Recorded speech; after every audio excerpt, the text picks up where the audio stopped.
таҳкими ҳамкориҳои амниятӣ ва муқовимат ба хатару таҳдидҳои муосир аз ҷумла терроризму экстремизм аз мавзӯъҳое буданд, ки дар нишасти сарони кишварҳои иттиҳоди давлатҳои мустақил дар душанбе мавриди баҳсу баррасӣ қарор гирифтааст. дар ин нишаст чанд санади ҳамкорӣ низ ба имзо расидааст, ки ҷузъиёти онҳо маълум нест. баъди анҷоми ҳамоиш Сироҷиддин Аслов, вазири умури хориҷии Тоҷикистон ва Сергей Лебедов, котиби генералии иттиҳоди давлатҳои мустақил, дар ҳузури хабарнигорон аз натиҷаи нишаст суҳбат карданд.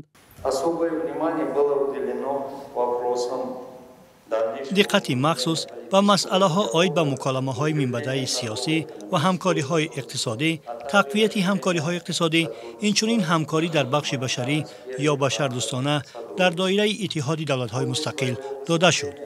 дар ҷараёни суханронияш президенти ҷумҳурии Тоҷикистон Имомалӣ Раҳмон аз давраи раҳбарии кишвар дар соли 2025 дар иттиҳоди давлатҳои мустақил натиҷагирӣ кард. ба ин тартиб кишвари мо дар соли ҷорӣ бо кӯмаки кишварҳои узви иттиҳоди давлатҳои мустақил маҷмӯи корҳоро барои амалисозии консепсияи раҳбарӣ ва ҳадафу вазифаҳои созмон ба роҳ монд.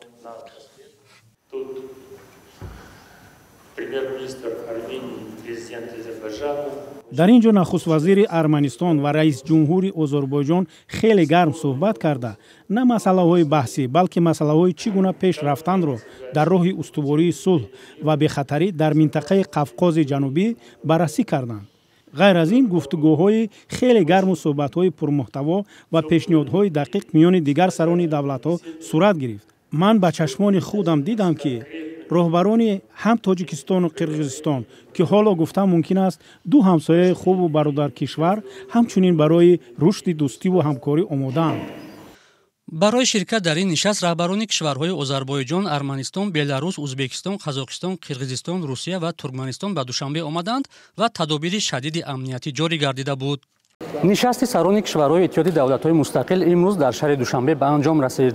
ҳарчанд раҳбарони аъзои ин созмон атрофи мавзӯъҳои гуногуне ба мисли иқтисод, тиҷорат, нақлиёт ва амният суҳбатҳо доштанд, аммо феълан маълум нест, ки чунин суҳбатҳо чӣ натиҷае хоҳад дод.